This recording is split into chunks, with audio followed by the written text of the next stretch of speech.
1044 I'm iDream Radio Successful Muslim Family. Sahabat iDream masih di iDream Motivation dan saya masih bersama Dr. Arif di sini ditemani membahas tema kita membangun kesuksesan. Nah, Pak Arif, kalau dilihat dari kondisi Indonesia saat ini, ya kondisi saat ini nih Pak Arif ya, apakah ada masih banyak kesempatan untuk pemuda-pemuda generasi-generasi pemuda ini untuk sukses?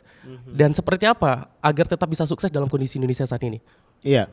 Ini kan Indonesia ini negeri yang menarik ya. Dalam Negeri kondisi yang yang kaya menurut saya juga dalam kondisi yang juga sangat challenging ya.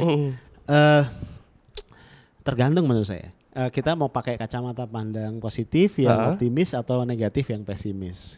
Kita mulai dari yang kedua. Kalau orang-orang yang melihat dari kacamata pandang yang pesimis, itu akan mengatakan susah lah sekarang. Udah saya follow the flow aja gitu kan. Kemudian ya jadi apa yang sejadi-jadinya lah gitu ya. Saya bilang ini orang yang wafat sebelum waktunya nih gitu ya. Analoginya kira-kira gini Mas. Saya punya beberapa katakanlah kenalan gitu ya, klien yang konsultasi secara pribadi. Mereka ngomong gini, saya susah maju nih Pak Arif di perusahaan tempat saya bekerja. Saya tanya kenapa? Karena saya ini orang kedua atau orang ketiga di departemen saya di divisi di mana saya bekerja. Sementara atasan saya ini nggak perform gitu. Nggak perform, dia nggak kompeten, dia nggak nguasain bidangnya, sehingga susah nih saya maju. Saya bilang kayaknya cara pandang kamu salah deh, kamu mesti balik. Kalau kita nih berada di satu organisasi yang bagus, perform, bos kita perform, itu kita untuk kelihatan bersinar itu susah. Betul nggak Mas? Oke. Iya kan, kalau kita jadi orang kedua dari orang pertama yang hebat banget gitu kan ya. Kita ketutup Pak. Ketutup ya, kita mau ngapain lagi gitu ya. Kita bikin ini dia udah bikin.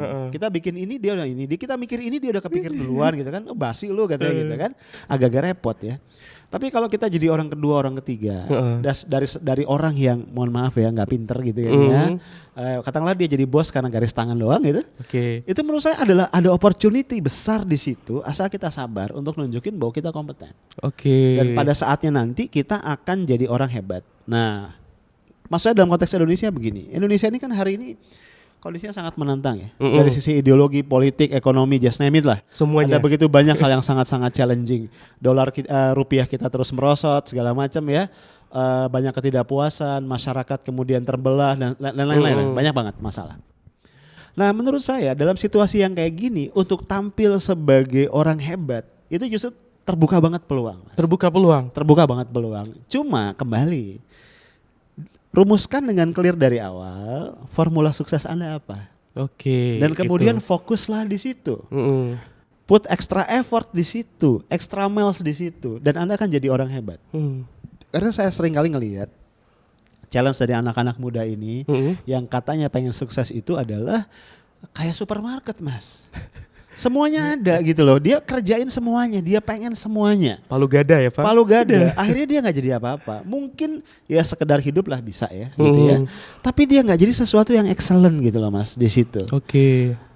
Mirip-mirip juga gini, saya punya beberapa teman itu trainer Mas, trainer public speaker gitu. Saya kadang-kadang geleng-geleng kepala, orang ini kalau diundang oleh klien atau calon klien itu dikasih tema apapun gitu. Oke, saya bisa gitu. Kadang-kadang saya takjub. Dan kadang-kadang juga yang bikin ribet ini kliennya juga sebenarnya gitu ya. Saya lulusan Fakultas Ekonomi UI Mas, S1 saya, walaupun S3 saya sosiologi ya. Adik-adik itu kan seringkali ngundang alumni ya kan, buat jadi pembicara kalau mereka bikin event. Hanya gara-gara saya dari ekonomi, terus adik-adik tuh ngundang satu hari, Bang bisa bantu jadi pembicara nggak? Oh boleh, temanya apa? Dikirim Tor ya, temanya adalah ekonomi syariah. Saya bilang, bro, iya gue muslim dan of course gue pro ekonomi syariah. Tapi saya nggak belajar itu, it is not my expertise. Terus dia maksa Mas, ya tapi kan abang lulusan ekonomi dan abang berkecimpung di dalam dakwah, masa nggak ngerti? Ya Allah, saya bilang itu another story gitu loh, itu ilmu sendiri. Kenapa sih lu nggak ngundang orang yang expert di bidang itu? Kan banyak gitu ya. Nah, saya tipe orang yang agak pemilih Mas. Kalau itu bukan topik saya nggak mau. Karena saya yakin banget era kita menjadi generalis itu sudah selesai. Itu masa lalu. Dunia sekarang butuh para spesialis. Orang-orang yang clear banget tracknya apa, dia merumuskan dengan clear apa yang merupakan formula suksesnya, dan dia berjuang mati-matian di situ. sooner or later dia akan sukses asal dia sabar gitu. Oke. Jadi kembali ke pertanyaan Mas tadi, apakah dengan situasi Indonesia yang challenging hari ini di berbagai bidang kita masih bisa jadi orang sukses? Menurut saya sangat bisa, Mas. Sangat bisa. Sangat Itu kah bisa. gampang atau butuh usaha yang kuat? Pasti butuh usaha yang kuat, Betul, tapi oke. justru pintunya terbuka. Hmm. Saya gambarin gini lah. Saya suka buka channel YouTube ya tentang negara-negara di dunia gitu ya. Oke. Salah satu negara yang kayak dunia dongeng itu kan Uni Emirat Arab ya, Dubai gitu ya. Digambarin apa sih mobil-mobil sport itu udah kayak orang buang sampah Iya. gitu kan gitu ya. Saya tuh suka berimajinasi gini, alhamdulillah gue ngelahir di situ. Lahir di sana. Itu sukses itu susah, Mas. Orang tuh kayak gitu semua gitu kan. Iya. Kita aja jadi biasa aja Nggak ada gitu. pembeda Ya gitu. mau ngapain lagi gitu kan ya. Tapi di Indonesia di tempat yang sangat challenging ini, asal kita mau kerja keras dikit aja, itu kita akan jadi orang hebat. Cuma lagi-lagi pesan saya jangan gunakan rumus sukses orang lain. Oke. Karena Anda tidak akan pernah sehebat dia. Sama juga kayak gini lah. Saya kalau ngasih training leadership sama anak-anak muda, kan sekarang saya tanya, idola kamu siapa? Terus dia sebut, katakanlah Bung Karno atau siapa gitu. Saya selalu nasihatkan begini, menjadikan Bung Karno atau siapapun sebagai idola dalam konteks leader boleh. Jadi sumber inspirasi silahkan. Tapi kamu tidak boleh bermimpi dan pengen jadi dia. Oke. Karena Bung Karno itu hebat sebab dia hidup pada zaman dan waktu yang tepat untuk gayanya, untuk stylenya dia, untuk kompetensinya dia. Saya juga nggak yakin, mohon maaf ini kalau ada pengagum Bung Karno ya. Kalau Bung Karno hidup hari ini, Bung Karno bisa menyelesaikan persoalan Indonesia. Gak mungkin. Oke. Gitu. Indonesia butuh pemimpinnya hari ini. Orang-orang yang hari ini punya formula sukses tersendiri gitu. Sama juga kalau dulu ya beberapa tahun yang lalu kalau saya ngasih training leadership untuk mohon maaf para pejabat-pejabat BUMN. Itu rata-rata karena dicekokin training tentang apa namanya studi case-nya biasanya GE ya, General Electric dengan Jack Welch-nya gitu. Jadi kalau ditanya siapa sosok pemimpin ideal kamu dalam konteks bisnis itu Jack Welch. Sampai saya ketawain, saya bilang begini deh. Kalau perusahaan Anda BUMN Anda punya duit, lalu Anda rekrut Jack Welch untuk jadi CEO, saya yakin banget 3 bulan dia mencret resign saya bilang gitu ya. Kenapa? Karena kondisinya beda ya Pak? Beda. BUMN kita mohon maaf ya direksinya dikit-dikit dipanggil DPR segala macam ya menghadapi preman yang nggak ada di tempatnya Jack Welch gitulah ya kan ya. Jadi menurut saya bisa nggak sukses sekarang? Bisa. Buat formula sukses Anda sendiri dengan rumus tadi ya people change contribution, kemudian pilih track Anda, fokus dengan track itu. Bersabar, segala sesuatu ada waktunya. Oke, Kira-kira gitu, Mas Rudi. itu jadi buat generasi sekarang ya, anak-anak muda masih banyak kesempatan untuk sukses di Indonesia walaupun dalam kondisi saat ini. Yang pastinya itu harus fokus ya, jadi bangun formula sendiri dan jangan gunakan formula orang lain. Boleh mengidolakan orang lain sebagai boleh. panutan aja, Inspirasi. sebagai inspirasi dan tetap formulanya kita yang bikin sendiri, Pak Arif. Nah, terkadang kalau untuk membangun kesuksesan ini, Pak Arif, banyak orang yang belum sampai ke level sukses mereka, tiba-tiba sudah gagal. Nah, bagaimana nih Pak Arif? Apakah harus mengganti target sukses atau bagaimana cara yang baik ketika gagal dalam menggapai kesuksesan? Iya, begini, segala sesuatu dalam hidup ini bisa kita pilih menjadi apa yang disebut sebagai ends. Ends ini adalah tujuan akhir dan means ini cara. Saya setuju bahwa kita harus fleksibel di dalam konteks means. Tapi jangan juga terlalu fleksibel dalam konteks ends. Karena ends ini adalah kompas. Jadi kalau kompasnya goyang-goyang, kita pusing juga gitu ya. Mau hadap kemana gitu ya Pak? Betul. Jadi kalau ends ini jangan terlalu fleksibel. Kita harus pikirkan mendalam. Sekali ketemu kita harus kuat kokoh megang itu. Tapi means itu boleh berubah-berubah. Oke. Misalnya gini, saya kasih contoh hasil perenungan saya lah. Saya itu beberapa tahun yang lalu sudah agak lama saya sudah sampai pada sebuah keyakinan bahwa saya akan sangat happy dan saya merasa sukses kalau saya bisa menjadi inspirator dalam hal-hal yang berkaitan dengan leadership.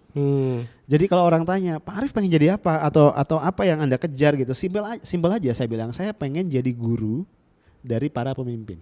Oke. Jadi bahwa saya nggak jadi pemimpinnya buat saya nggak ada masalah. Gitu ya, saya pengen jadi guru aja dari para pemimpin. Nah, itu yang saya pegang sampai hari ini. Means-nya bisa apa aja. Kalau ada peluang jadi trainer boleh, jadi konsultan silahkan, jadi guru dalam artian harfiah boleh, membina pengajian juga nggak apa-apa gitu kan ya, bikin beasiswa kepemimpinan boleh, makanya saya membina Safa Community tadi, saya bikin rumah peradaban, beasiswa kepemimpinan, saya hadir di sini gitu kan ya. Itu dalam konteks ini adalah means dari end study. Jadi kalau ditanya tadi kegagalan. Kalau kegagalan itu kita yakini hanya menyangkut means, menurut saya nggak usah terlalu dipikirin. Ibaratnya kita mau ke Bandung nih, udah yakin nih tujuan kita mau ke Bandung. Kita ke stasiun kereta, ternyata tiket habis, ya nggak usah nangis kali gitu kan ya. Kita cari yang lain. Gitu terminal gitu ya Pak ya? Terminal atau apa gitu kan ya. Yang penting kita nyampe ke Bandung. Tapi akan menjadi persoalan kalau ternyata menetapkan tujuan ke Bandung ini salah. Mestinya gue bukan ke Bandung tapi ke Lombok. Nah, kalau kegagalannya definisinya ini menurut saya memang sebaiknya stop and think. Nggak ada salahnya juga menurut saya kita mundur sebentar untuk nanti maju beberapa langkah, merenung. Nah, satu hal yang ingin saya garis bawahi, kadang-kadang orang itu ketika dia merasa gagal, dia mencari solusi pil penyembuh yang salah mas, gitu ya. Jadi tambah gak sukses gitu loh. Katakan gini, saya lagi merasa tertekan, depresi karena saya merasa fail, tidak bisa menyelesaikan tugas-tugas dan amanah saya dan sebagainya. Apa yang saya cari? Saya berkumpul dengan teman-teman nih mas, teman-teman yang memang sangat memaklumi saya. Yang kalau saya curhat meneteskan air mata gitu ya mas ya, itu dipeluk, puk gitu kan ya, terus dikasih tisu gitu kan ya, terus dibujuk-bujuk gitu. Salah banget. Karena ini sedikit saya jelaskan karena saya sempat sedikit belajar tentang neuroscience. Otak kita, subconscious mind kita itu punya 2 kotak rekaman, sederhananya gitu ya, pain dan pleasure. Hal yang kita anggap menyakitkan dan hal yang kita anggap membahagiakan atau menyenangkan. Apapun yang kita alami mas, itu akan masuk dalam salah satu dari kotak itu. Jadi kayak bilangan biner ya, 1, 0, 1 kan ya, pain dan pleasure. Nah ketika kita galau dan lain-lain, yang bikin kita pleasure itu apa sih? Ya tadi itu, dipeluk, ditepuk, dimaklumi, dipuk-puk gitu kan, itu akan bikin kita merasa nyaman. Dampaknya apa? Kita larut di situ mas. Karena itu yang kita cari gitu loh. Jadi saya kalau ada orang curhat, itu tak kuat saya marahin. Bukan saya tepuk-tepuk, tapi saya ajak dia berpikir rasional, bro. Lu jangan lebay gitu, jangan bersinetron. Yuk kita tulis masalahnya apa, cari solusinya gitu loh. Jadi maksud saya ketika kita merasa gagal, carilah good friend, bukan nice friend. 2 hal yang berbeda kan mas ya. Seringkali di luar sadar yang kita cari itu nice friend. Besok-besok kita gagal lagi. Karena kita menikmati kegagalan kita, menikmati ketika nangis ditepuk-tepuk, itu kita jadi malah larut gitu loh, tambah tenggelam. Carilah good friend. Karena kan ketika gagal itu biasanya state of emotion kita sedang tinggi ya, gitu ya. Kita butuh orang yang bisa tanda kutip ya, nampar kita, membuat kita kembali rasional. Berpikir, oke, kegagalan saya ini menyangkut means atau ends. Kalau menyangkut ends berarti saya mesti mundur dulu ke belakang, saya rumusin lagi ends-nya apa. Kalau menyangkut means gak usah terlalu dipikirin, cari strategi yang lain. Nah ini kan benar-benar rational thinking mas. Nggak bisa ketika kita emosional memikirkan hal-hal seperti ini. Kira-kira jadi ketika gagal itu ya tadi mencari menghindarkan sesuatu yang bikin kita nyaman, tapi dekati sesuatu yang buat kita bangkit lagi, semangat lagi gitu ya. Ada yang mencambuk kita lah gitu ya. Betul Mas. Nah tadi juga saya mengutip tertarik ketika tujuan kita. Tadi dicontohkan ketika kita ke Bandung, ternyata seharusnya kita nggak ke Bandung, tapi ternyata harusnya ke Lombok. Bagaimana kita bisa meyakinkan diri kita, oh ini benar-benar tujuan saya, ini benar-benar endnya saya di sini. Bagaimana nih Pak Arif? Sebenarnya ada banyak hal atau banyak cara ya. Yang pertama adalah melakukan perenungan mendalam mas, inner dialogue. Nah to be honest, ini yang jarang banget dilakukan oleh orang hari ini mas. Gimana mau merenung mas? Kita selalu hari ini di tengah keramaian, betul nggak sih? Kemanapun kita di tengah keramaian. Bahkan kerja pun sekarang anak-anak muda itu di kafe kan? Meeting di kafe, apa-apa di kafe, rame banget. Kemudian juga kita sendiri pun mas, sebenarnya kita di tengah keramaian hingar-bingarnya medsos, betul gak sih mas? Betul. Kita sendirian di kamar, sebenarnya gak sendirian tuh mas, banyak jin-jin yang lain kan ya, yang di medsos kita kan gitu kan ya. Kita buka Instagram, kita buka ini, kita buka segala rupa lah ya. Mungkin tiap orang anak milenial tuh punya 5-7 jenis medsos kan gitu ya. Saya punya 1 aja pusing, berasa pengen gue buang nih kan HP kan gitu ya. Nah jadi kita selalu di tengah keramaian. Padahal untuk bisa melakukan perenungan mendalam ini, we have to stay out of the crowd. Kira-kira gitu. Makanya kalau kita kembali kepada ajaran agama kita, disitulah kenapa dalam konteks dunia modern yang hingar-bingar ini, yang namanya bangun malam itu menurut saya menjadi sangat esensial, sangat penting gitu loh. Dan saya kalau bicara sama anak-anak yang ngaji dengan saya bilang kalau kamu bangun malam tahajud itu jangan digeber gitu loh. 11 rakaat gitu ya. Ini emang olimpiade, nggak penting banget gitu. Kamu bangun, sholat 2 rakaat atau katakanlah 2 rakaat, 4 rakaat tahajud, 3 rakaat witir, sediakan waktu untuk kamu merenung habis itu gitu loh.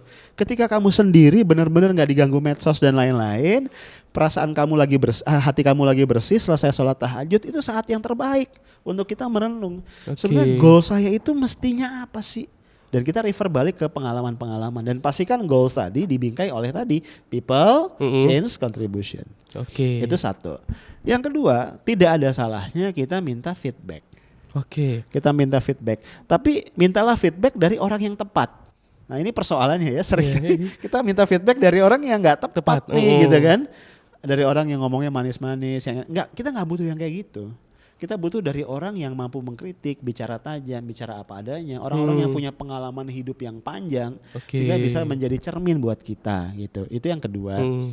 Yang ketiga, tidak ada salahnya juga kalau memungkinkan kita minta bantuan expert. Expert ini bisa psikolog, bisa siapapun yang dia punya tools, Mas. Tools ini kan bisa berupa assessment atau apapun yang bisa membantu kita untuk saya punya peta jalan yang lebih clear, kira-kira gitu. Nah 3 ini. Tapi kalaupun tidak bisa 3-3-nya, saya yakin yang pertama bisa.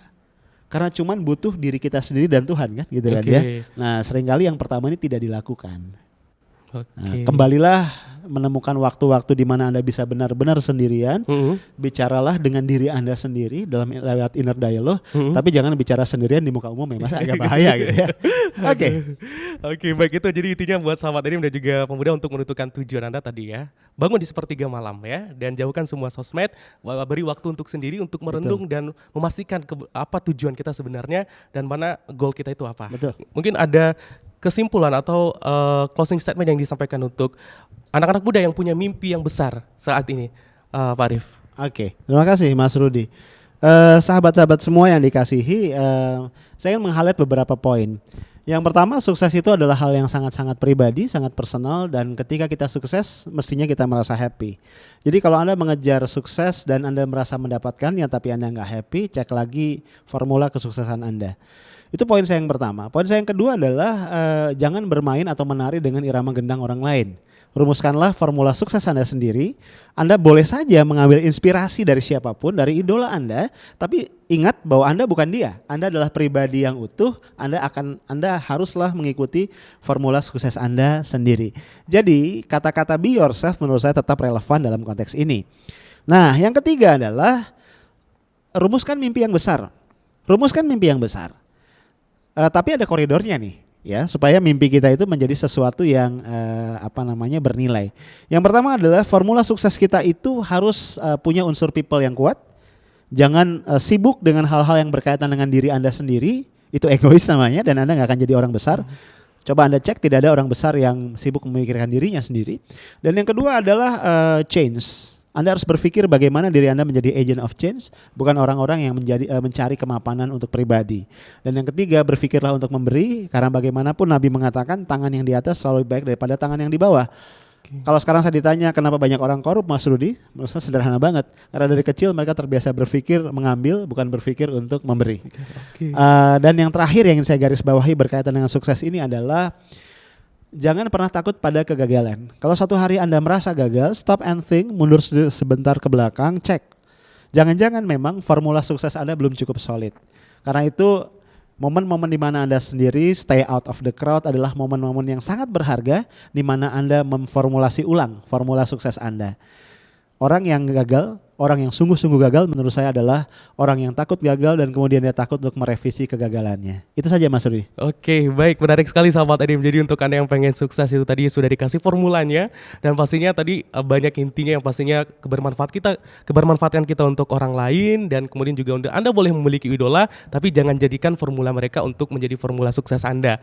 Bangun formula sendiri dengan tadi yang pastinya melibatkan orang lain, perubahan, dan juga pastinya kontribusi kita untuk orang lain juga. Terima kasih sahabat Edim dan terima kasih Sama-sama Mas Pak Arif Rudi. sudah bersama Terima kita. kasih Mungkin kembali. kita akan ketemu lagi dengan materi-materi yang Baik, menarik lagi ya. insyaallah. Dan sahabat Edim, terima kasih juga untuk Anda yang sudah mendengarkan kita di 1044 AM iDream Radio atau juga di live streaming kita di www.idreamradio.id dan juga untuk yang sudah download aplikasi. Terima kasih, jangan lewatkan masih ada program dan juga kajian dan berita-berita dan informasi lainnya masih hadir menemani Anda. Saya Rudi Saputra mewakili kerabat kerja yang bertugas juga pamit. Assalamualaikum warahmatullahi wabarakatuh. Waalaikumsalam warahmatullahi wabarakatuh.